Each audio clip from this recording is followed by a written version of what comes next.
If you're a craft star, if you make amazing pieces with your hands, or you know someone who actually makes amazing pieces with their hands, let them know that the Crafters Chat with Zazie is on.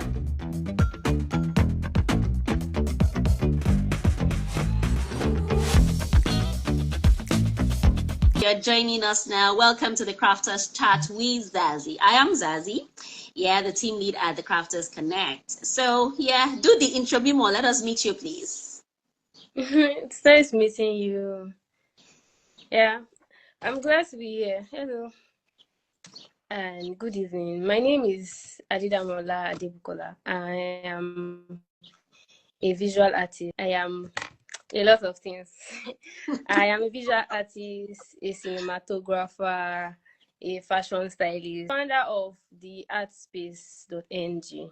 So at the Artspace, we do commission murals and we sell paintings, and also we make eco-friendly items and furniture.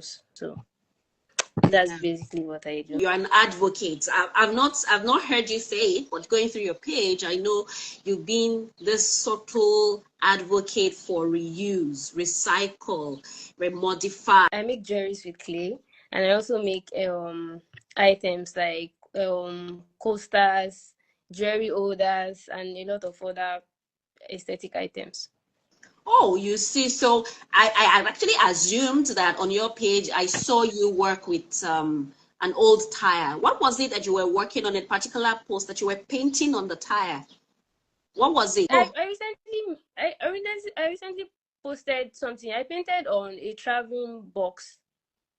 Maybe that's what Oh, okay, I see. So yeah, most likely that was what I saw. To start off, let us just let you know on behalf of the entire team of the Crafters Chat, the Crafters Chat with Zazie, the Crafters Connect. We want to let you know that we've been seeing your posts. We've been proud of you, like silently in our corner.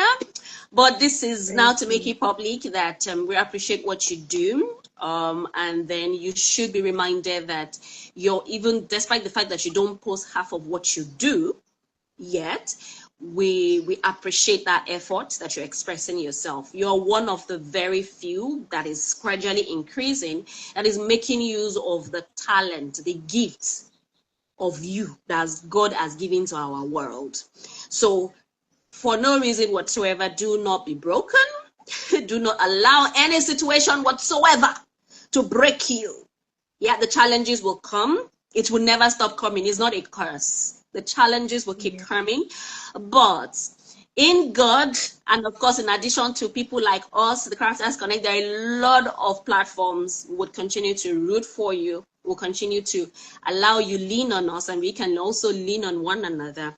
Please do not stop. Your creativity contributes a lot to our world. Okay, so while you hold on to that, let's now relax. How did it all start? When did it start? When did you have that conviction that, oh my world, this is what you want to do? Did you really pay attention to when it actually started? Yeah, I would say it started back in secondary school. Oh, okay. Yeah, at some point I was doing what others was doing. I joined the art department. I was just doing my thing, and then people would say, that's the art girl, that's the girl that draws. And I'd be like, wait, so I'm actually that popular? And even my sister would be like, my friend said you draw, stuff like that. I think there was one portrait I did of a teacher, and then they said we should submit. It was a project. They said we should submit the portrait. So we're supposed to collect the project back after a while. They were supposed to mark the project and then give us our score. And then after, when I went back, my art teacher was like, I can't find your portrait again. They've stolen it. And I was like, who stole my portrait? That was my first ever portrait. I also, because I put in all my best to the portrait. And then I had to go and meet the person they said stole the work. And I asked the man, Mr. I can't even remember his name. I asked the man, where is my portrait? The man said, yes, I stole it because it was too fine. There's no way you can draw something of me that is that fine, and I won't carry it. I was just so, I just had to let go. I was like proud of myself, and at some point in school, I got recognized. I think like twice. Like they started giving me, like in the prices they gave me in school, then there was art materials there. I mean, I was like, wait. So if I continue drawing like this, I won't have to worry about paint or anything or drawing book. So I think like SS2, this was like SS2, SS3. And after then, I think I got on our validatory service, I got more award, and that was I was like, okay, I'll keep at what I'm doing, and I actually got, I won't say a lot popular like senior boys or senior girls, but I got popular to an extent with my craft. And then after secondary school, I thought that okay, what was going to be the next step? I don't want to just sit around and wait for university. I didn't even have interest in our conventional universities. I was like, I want to build myself. I want to build my talent and all. So around 20, I think Corona period, 2019, 2020, I made a portrait and I posted it on. I made a pencil drawing and I posted it on Facebook. And then one woman just like messaged me. She called me. In fact, she called me, said, make a portrait of me in 30 minutes. Let me see what you can do. I mean, I was like, 30 minutes small. Don't worry. And we're on the call like that, and I drew her. So she was wild. And then I think she told some people about me, and then BBC Yoruba came to interview me. I was like, oh my God, BBC Yoruba in my place. So after the interview, I got a lot of attention.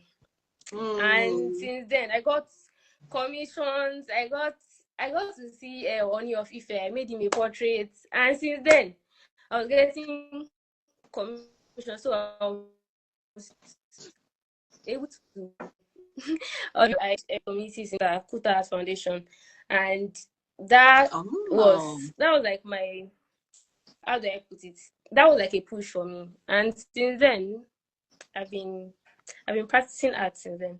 You've been moving on and growing fast. Brilliant. I love the start of that. So super excited that you remember the art teacher. Please remember the name. Our teachers need to be given all the accolades and the flowers. Please do your research, remember the name. Whenever we are talking about your journey, we must make reference to them, right? Please. So it is a beautiful thing that you're talking about. Now, it is going to do a lot for us. It is going to do a lot for that teacher. It is going to do a lot for other teachers. It is going to do so much more for you and your works, right? So please, documenting all this thing is very important to us, right? So brilliant. How do your friends feel? Do you find anyone crossing over to joining you making art? Yeah, I had some friends back then that were like, Kola, teach me how to paint, teach me how to paint. Like I still have some friends that are still in the art industry as I am. Yeah. But they're like, if this girl can do it, I can do it. Oh, yeah. Brilliant. And now, in fact, let me quickly address this. You mentioned Kuta Foundation. By the way, had a few experiences with them as well. Yeah, Benita, the founder. Yeah. Right, yeah. Benita, yes. Yeah, I think for a year or 2 years, but it was very brief. Yes, thanks to COVID-19, looking at the positive results that he left, COVID-19 left with us. Okay, so now moving forward. So far, you've spoken about the accolades. You've spoken about the things that actually motivated you. You've spoken about the actions that you took towards improving yourself. You've spoken about the paparazzi, BBC Yoruba. I know how that would add to the motivation for you.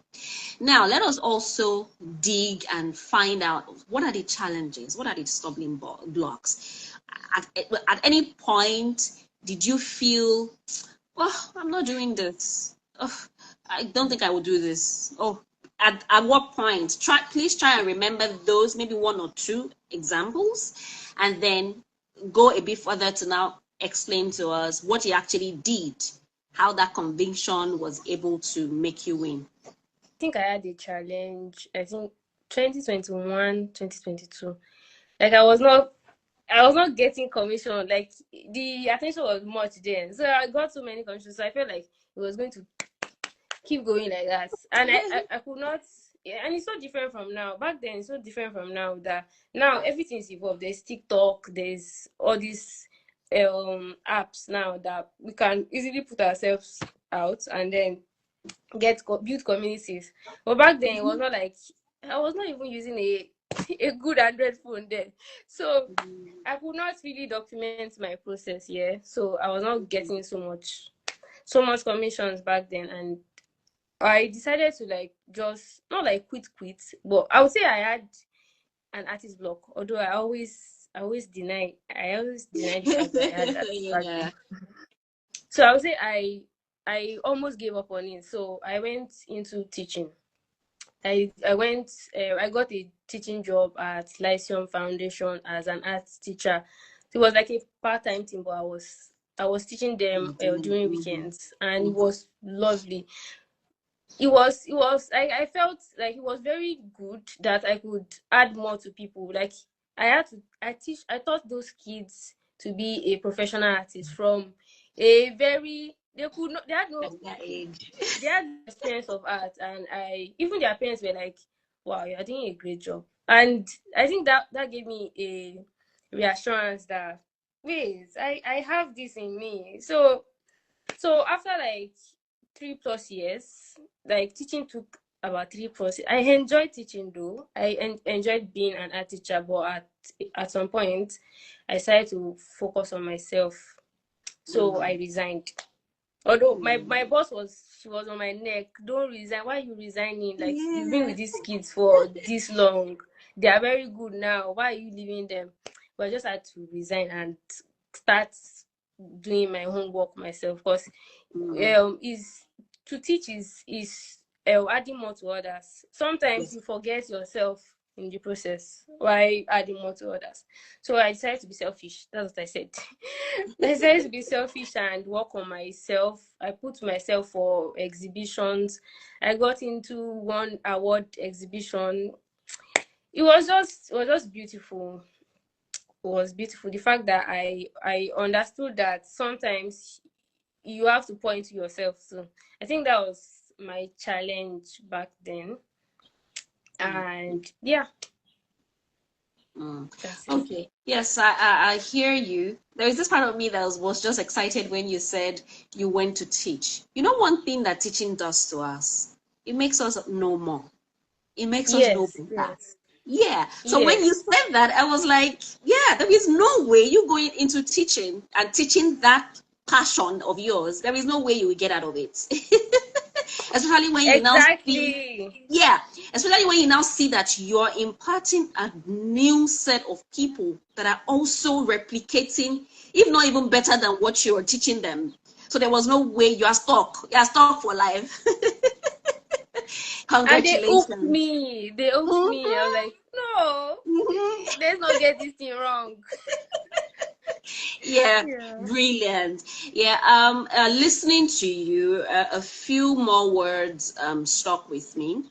You are very intentional, right? You knew what you have, right? And you didn't wait for, even though your teacher supported you, give you the motivation, you knew who you were. It was even the confidence that took you to teaching.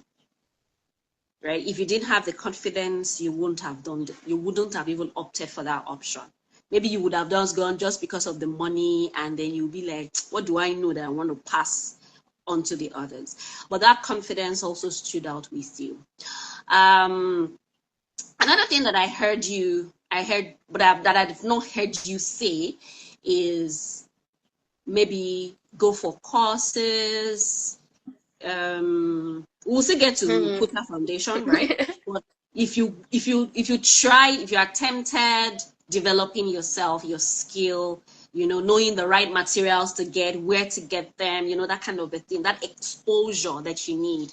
You omitted that part. I would love to know how you maneuver that phase, or how you're maneuvering the phase.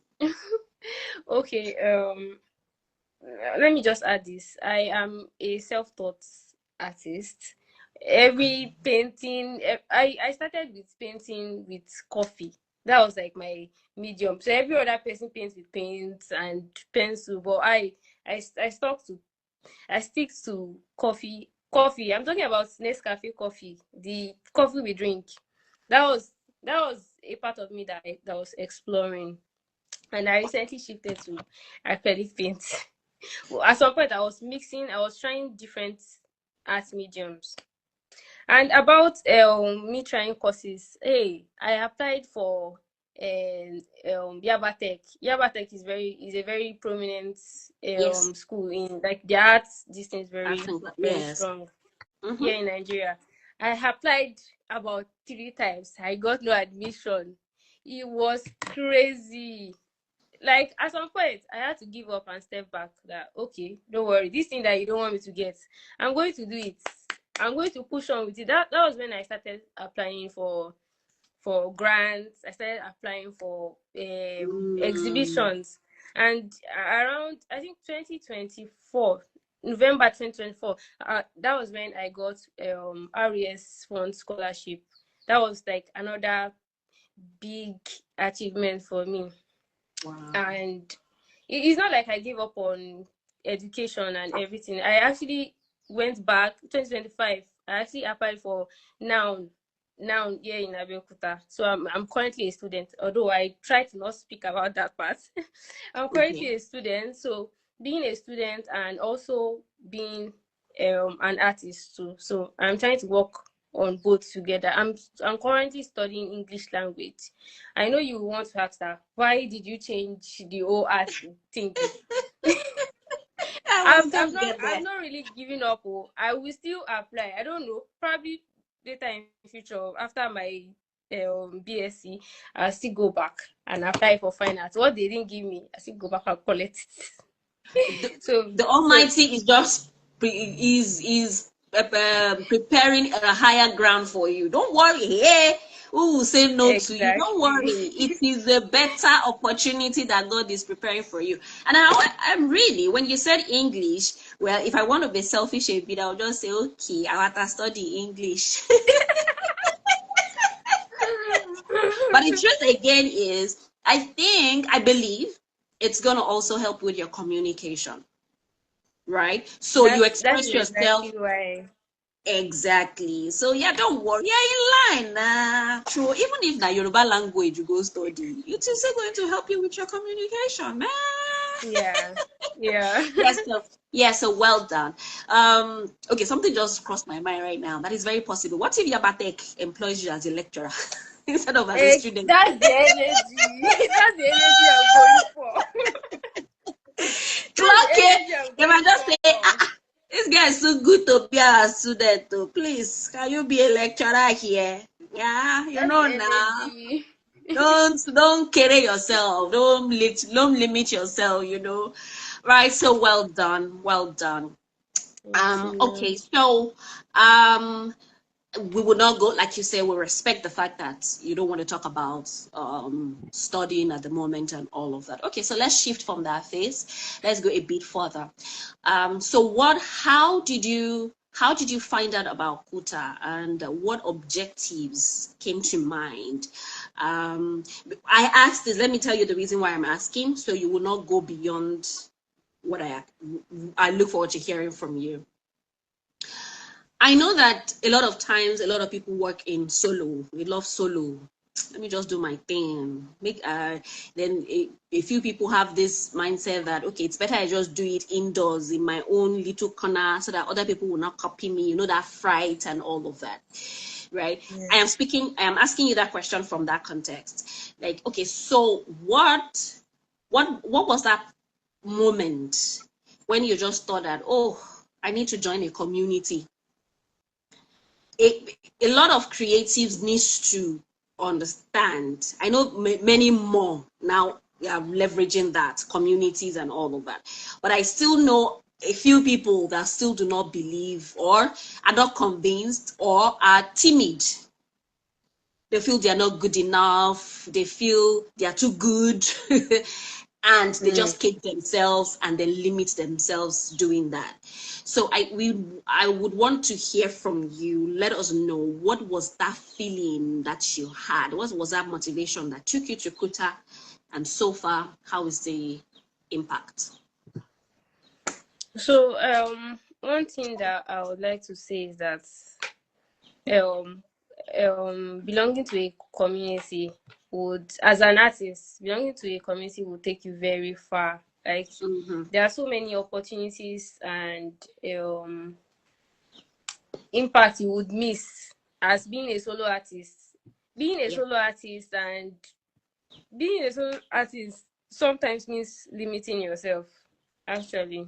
So what took me to Kuta, Nigeria? I think 2021, 2021, around Corona period, I I I sold one painting, like my first oil painting. It was just it was just one post I posted on Instagram, and this man said he wants the work. The work was not even. I felt like I felt like, wait, does this painting, this is something I told him. I remember that it was my chat. I told the man that, wait, are you sure you want to buy this thing? Let me paint another one for you. The man was like, no, I want it like that. So I think that was one of the things that pushed me there. So I went to them, asked for advice that if I'm going to sell, like, you have to know about pricing and costing too as an artist. You don't just put price on your work, bam, and say, hey, I'm selling this for 50K.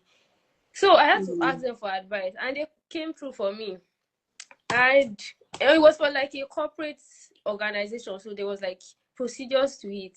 Like me, left to me, I would have sent that work and asked them for money. But they actually advised me that no, you're not supposed to do that. You're supposed to bargain and tell them this is your price. This is what you are supposed to pay first before and you give them authenticity and all those things. Something I did not even know. I didn't even know what a certificate of authenticity was back then. So those are the type of benefits you get to belonging to community. They tell you more about the art industry. They tell you, they educate you on art collection and costing and everything. These things are things that they teach in higher universities, costing and everything. Sometimes they don't even teach them. The only thing they teach them is how to draw.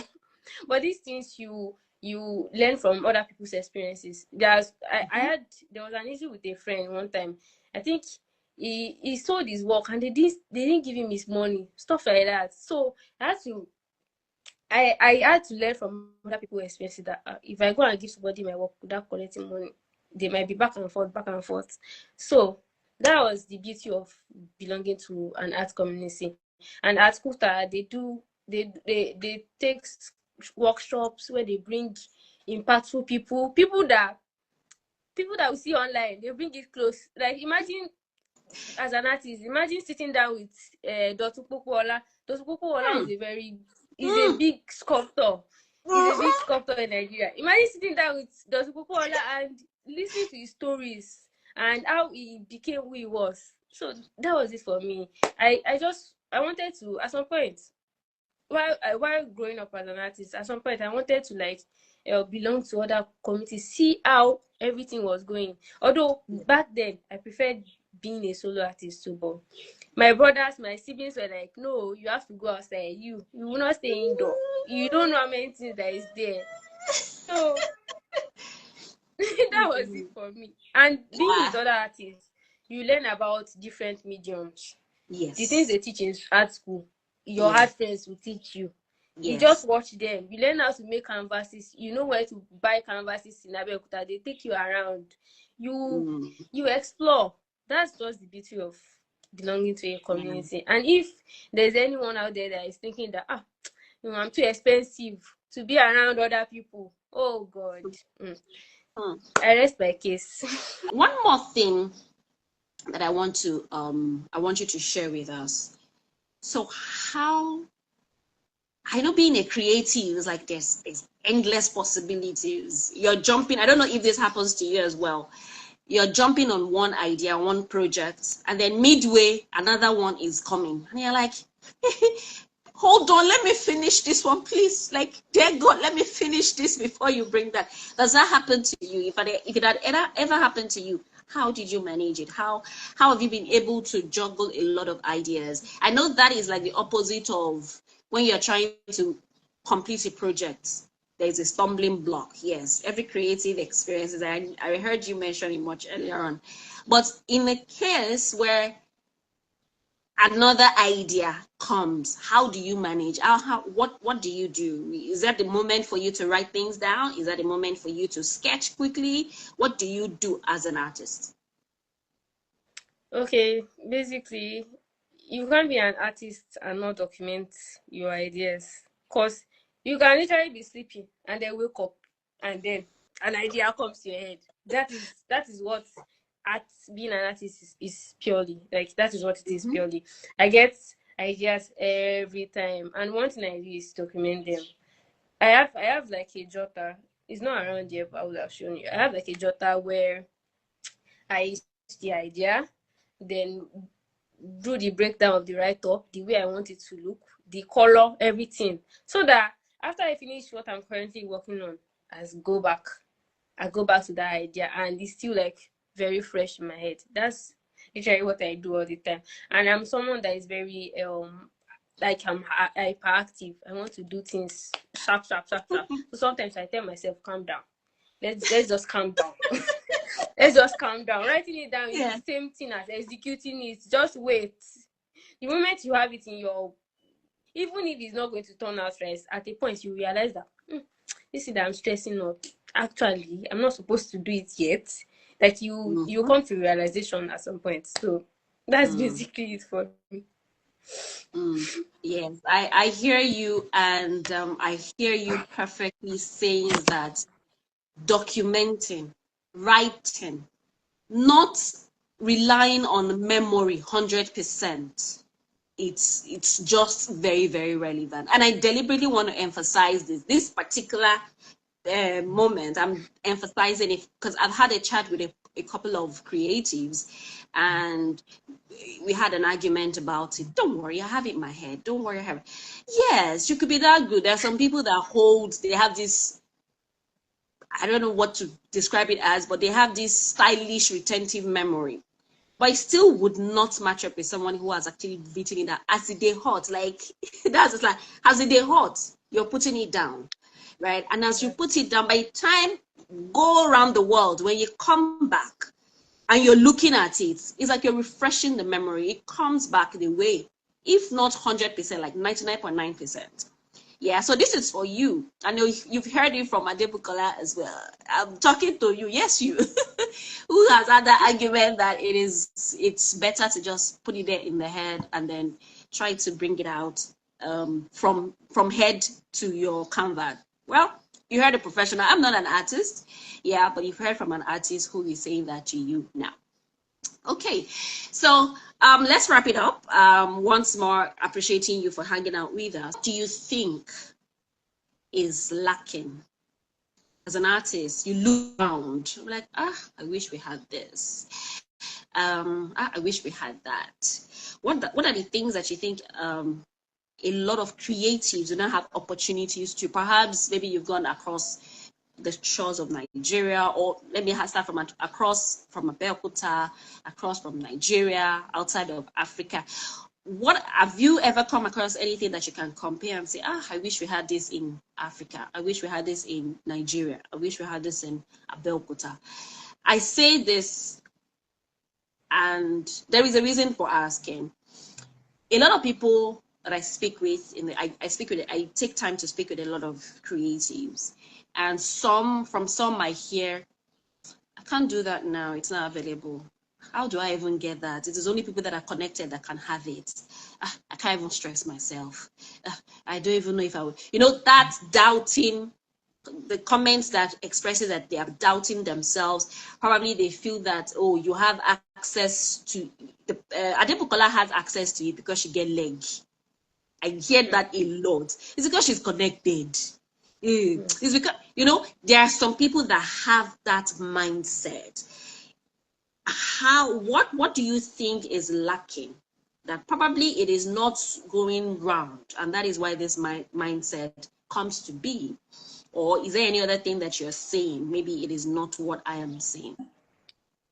Okay, one thing I feel like one thing that we we young artists lack is, I'd say, determination. Sometimes, okay, talking in the sense that you are putting out for a grant or something, and then when you see your competitors and you're like, these people are there, so what am I? And then you give up. You give up. This is something I've done before. So on the entry point, when I saw my fellow competitors, I'm like, oh, why am I stressing myself? And I had to, like, I think I grew up at some point, and I had to deal with the fact that just do your best. That's it. Do your best and wait for results. You might not even know. You might get lucky. You might be luck sometimes. You might get the grant due to the fact that God says, oh, you are going to get it. And one other thing is, I think materials. A lot of artists talks about materials I dealt with when I started, and that was why I started with coffee. I improvised. I could not get, at some point I could not afford the acrylic paint. I did not even know what they were selling it. So I had to think that, okay, what else can I do? I want to paint, and I want to use the things I have around to paint. That was why I started painting with coffee, and I explored it, and it was beautiful. Imagine for BBC Yoruba to interview me painting with coffee.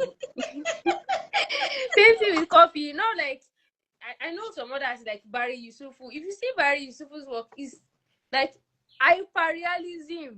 Like when you see, like me seeing myself in a mirror, that's how detailed their art is. But they saw the uniqueness and the fact that, oh, this girl is she has beautiful ideas, and she's not letting the fact that she does not have resources limit her. I think that's one thing we young artists need to work on. So there are other things, like there's clay around. Carry clay, mess up, mess up, do anything you like, explore. That's one thing I used to say, that as an artist you have to learn to explore. Is sometimes it's not all about having the tool. There are so many artists that I know that have access to tools they don't even know, they don't even understand. I went to this is I'm trying to I don't want to make it paint this person bad. So I met with someone recently, and when I told him to tell me about his work, it was just like I was off the grid. Like, you know, when somebody is telling you about their work and you're not connecting to it, that's it. There are so many people that have resources that they don't even understand what they are doing. But you can literally start with whatever you have, and God bless it. You do good with it. So that's just one thing I'll say. And one more thing is, it's not every state that has Kuta Nigeria. Because I would not like, Kuta Nigeria helped me a lot. It's not like they were giving me money, but the things I was seeing, the events I was going, The the workshops, exposure, the the learning. exposure, it helped my journey as an artist. Like, it helped me think bigger as an artist. So I would say there should be more of Kuta Nigeria in every state. I mean, there was one time, that my last award, there was this girl. She came from, there was one that came from Abuja, one came from Sokoto for the events. I was like, you people came from that far? They took flight. Well, some of them don't even have money. They borrowed money for the flights to come to Ibadan for the event. Like, okay, this is. I wish there is more of those organizations for artists. Yeah, that would be that would Yeah. be it for me. Yeah, thank you. Well done. Thank you for being intentional. Like right now, I already feel that God Himself is proud of you, because there is this belief that I've grown up with, that I'm holding on to, that each of us is a specially wrapped gift by God to the world.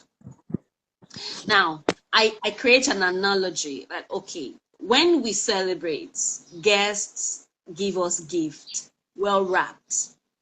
If we do not open or we do not unwrap that gift for days, for years, there is a message that the giver gets. You don't appreciate the gift, you don't value it, and you might not even, when you celebrate again, they might just come empty-handed. Now, I always take that side by side with ourselves and God. Each time a baby is born, that is a special gift, fully, wholly wrapped by Almighty God. He's just sending that gift through a parent. Now, the expectation is as the gift grows, it expresses the special gift that God has given the world. And part of that gift is our creativity, is our talent, is our uniqueness. So it is of pride that all of us at TCC celebrate you, that you have intentionally discovered the gift that you are, intentionally developing that gift, and not stopping there, you're expressing that gift to the glory of God, right? So through you, through your story, through your works, I cannot imagine many more that would rise. I cannot imagine many more that will listen to you, that will read about you, that will view your works, and they will be motivated to also do similar things in sense of unwrapping themselves and expressing themselves. So there, Adebukola, well done. Don't give up. Keep creating, keep painting, keep making mistakes. Make the mistakes, make the mess. We will laugh together. We will do also together, but we will celebrate you as well. That is the ultimate. So well done. And then regards to your teacher, your final teacher, find out his name. We must celebrate Mr. Shodia. I remember. Mr. Shodia, yeah. Thank you. Yes, thank you very much for helping us nurture this brilliance that God has colored our world with. And then big shout out to your siblings. Please don't take them for granted. In your words, I've heard that you have their full support. We thank them. Please appreciate them. Some creatives don't have the endorsement of their family. That's a story for another day. I'm beefing some siblings out there. I'm beefing some parents out there because they stop their children, they stop their siblings when they are just about to bloom. You can't do that. You cannot do that. It cannot be done. Not in my house. I cannot assist you. Words like that, action like that has killed so many talents. Right? So don't take them for granted too. Every day, for every second, make sure you are reaching out to them. Say thank you, thank you, thank you, thank you, thank you, thank you. So yeah, thank you very much for Liz giving us this catch-up edition of the Crafters Chat with Zazie. It's been a journey, right? We've celebrated a lot of people, and we are glad to have you on board. It's amazing that sometimes life happens and then we just don't have control over it. But above that, we are back. We're going to be celebrating many more creatives, and it is with delight today I'm going to also, during this chat, announce that there is the relaunch of the Craft Zine. So we are not just going to be chatting with craft stars. There'll still come a time that you might just do some kind of exhibition with us. You just take us through your studio.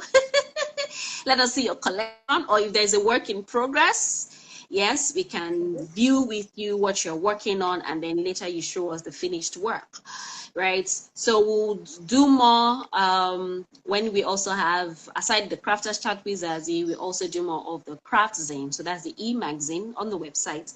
So we'll chat with you, you share your stories with us, and then we will publish that on the website.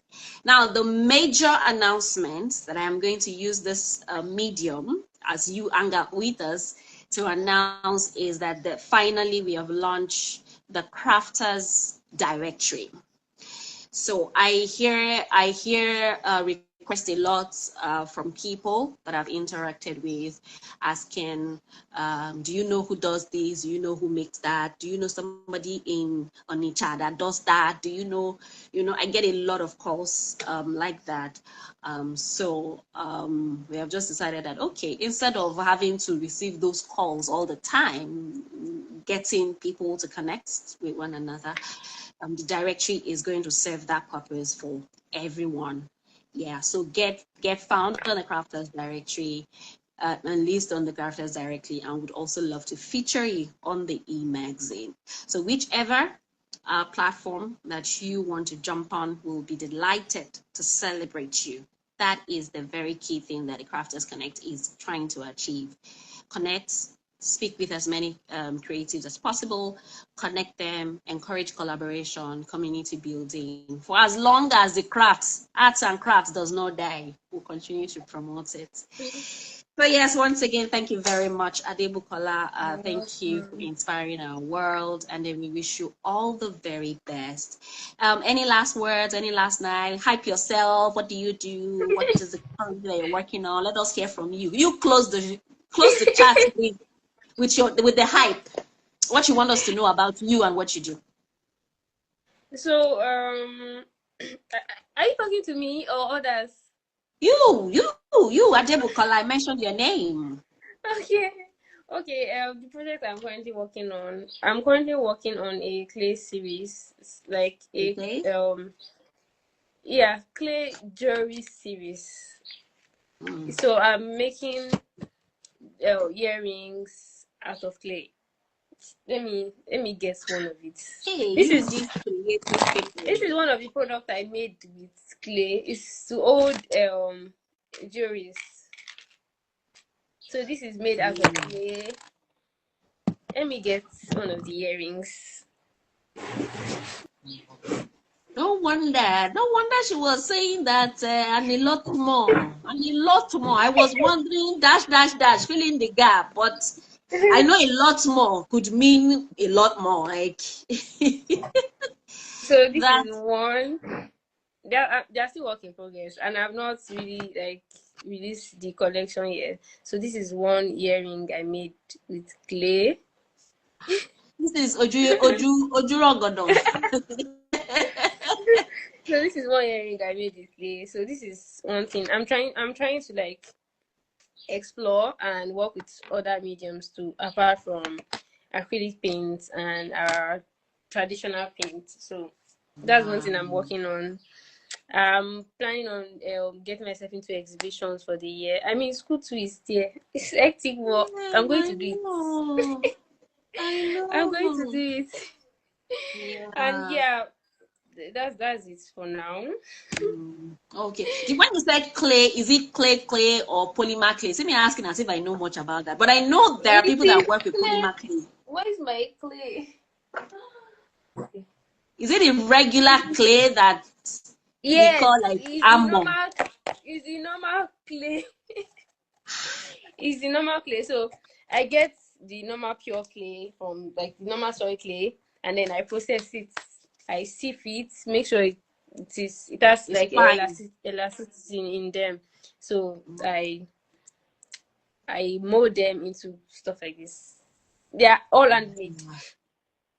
Wow. I think this is the first time I'm hearing of that. Honestly, I know I've heard of polymer clay.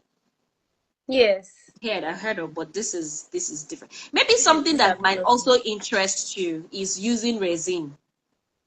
Yes. I'm trying to I'm trying to fix it with resin so that when it drops, it's not going to break. So that's the finished part of it. Yes. Wow. Brilliant. Yeah. Your talent is limitless. So just keep exploring and keep expressing. We are here to root for you. Thank you so much. Thank you. All right. So we're gonna call it a wrap, but